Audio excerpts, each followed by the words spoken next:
مجموعة كبيرة قوي من العمليات، عملية حزام المعدة، عملية تكميم المعدة، عمليات تحويل المسار، كلها أسماء كتير قوي الناس بتقولها.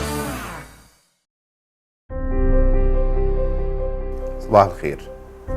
هكلمكم النهارده على ازاي اعرف انا وزني اللي انا موجود عليه حاليا هو في انهي درجة من مراحل السمنة.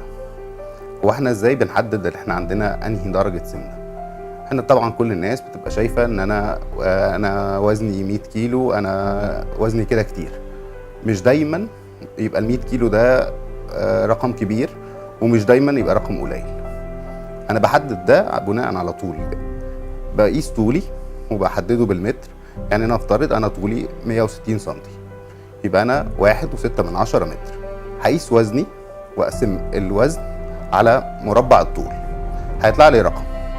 يعني مثلا لو انا عندي عيان 100 كيلو وطوله 1.60 متر، هقسم 100 على 1.6 وارجع اقسمها تاني على 1.6، هيطلع لي رقم. الرقم ده هو مؤشر كتلة الجسم اللي انا بحدد على اساسه هو انا عندي انهي نوع من السمنة، او انا سليم او انا اقل من الوزن الطبيعي. بناء على ايه؟ بناء على جدول.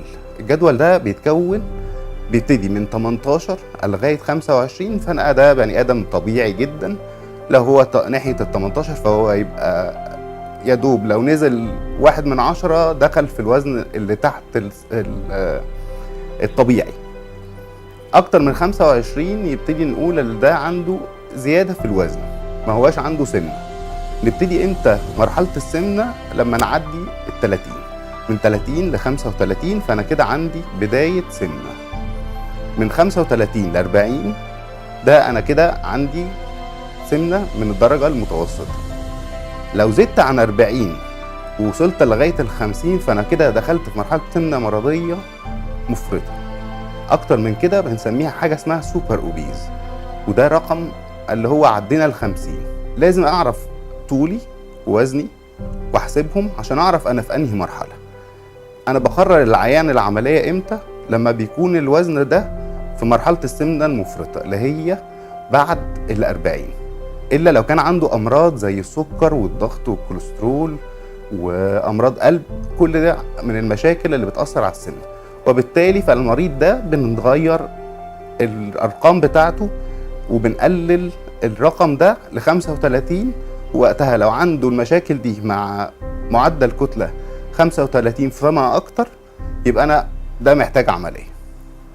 اقدر دلوقتي اقول ان انا ممكن اقعد مع نفسي اقيس طولي ووزني. الوزن هيتحسب بالكيلو جرام والطول هيتحسب بالمتر، عشان اعرف انا دلوقتي في انهي مرحلة، واعرف انا عندي الامراض دي ولا لا، وبالتالي هعرف انا اقدر اعمل عملية، انا محتاج عملية ولا لا.